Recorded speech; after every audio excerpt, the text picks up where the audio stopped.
रूस के राष्ट्रपति व्लादिमीर पुतिन लगभग 4 साल बाद भारत की यात्रा करने वाले हैं। उनका ये दौरा 4 से 5 दिसंबर के बीच प्रस्तावित है। इस दौरान वे 23वें भारत रूस वार्षिक शिखर सम्मेलन में हिस्सा लेंगे। ये यात्रा प्रधानमंत्री नरेंद्र मोदी के निमंत्रण पर हो रही है।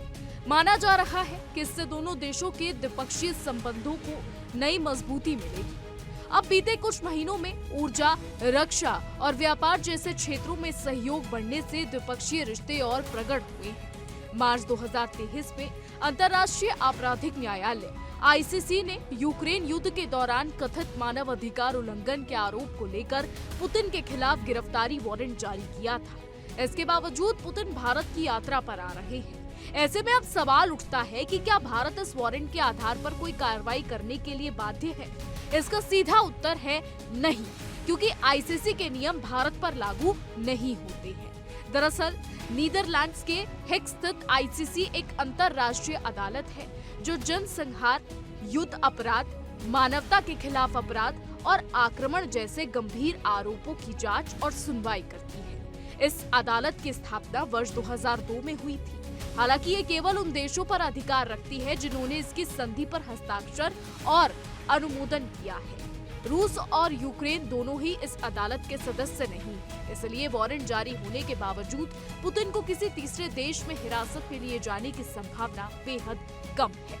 आपको बता दें, रूस ने वारंट को खारिज करते हुए साफ कहा है कि वो आईसीसी के अधिकार क्षेत्र को मान्यता नहीं देता। इसलिए इस अदालत के किसी भी आदेश का रूस पर कोई कानूनी प्रभाव नहीं पड़ता। भारत भी उन 124 देशों में शामिल नहीं है जिन्होंने आईसीसी को स्वीकार किया है। भारत ने रोम संधि पर हस्ताक्षर नहीं किए, इसलिए उसे आईसीसी के आदेशों का पालन करने की बाध्यता नहीं है। भारत पहले भी ऐसे विदेशी नेताओं की मेजबानी कर चुका है जिन पर आईसीसी की कार्रवाई चल रही थी। उदाहरण के तौर पर 2015 में सूडान के तत्कालीन राष्ट्रपति भारत अफ्रीका शिखर सम्मेलन में शामिल होने दिल्ली आए थे। जहां तक पुतिन की यात्रा का सवाल है, उनके भारत आने के लिए कई संभावित हवाई मार्ग हैं। वे मॉस्को से तेहरान होते हुए आ सकते हैं या अजरबैजान की राजधानी बाकू के रास्ते। इसके अलावा काबुल, ताशकंद या कजाकिस्तान के अलमाटी से भी मार्ग उपलब्ध है। चाहे तो वे सीधे उड़ान मार्ग का भी उपयोग कर सकते हैं।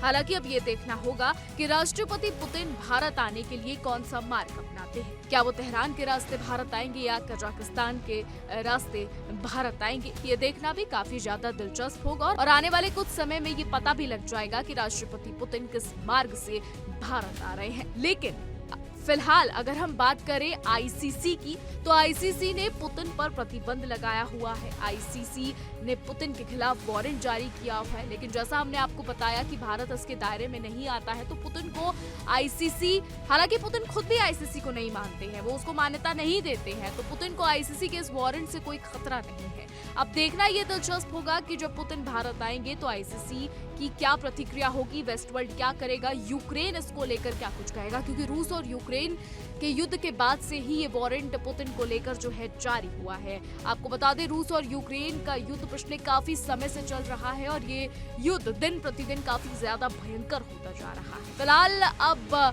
बात करें अगर पुतिन के भारत दौरे की, तो पुतिन 4 और 5 दिसंबर को भारत आ रहे हैं। इस दौरान काफी बड़ी चीजें सामने आ सकती हैं। भारत और रूस के बीच कई डिफेंस डील भी हो सकती है, सुखोई को लेकर डील हो सकती है, S-400 को लेकर डील हो सकती है। फिलहाल आगे देखना होगा कि क्या होता है। हमारी आज की रिपोर्ट में बस इतना ही। आपकी क्या राय है इस पर कमेंट के जरिए जरूर बताइएगा और ऐसी ही देश और दुनिया की तमाम बड़ी खबरें जानने के लिए देखते रहिए इंडिया डेली।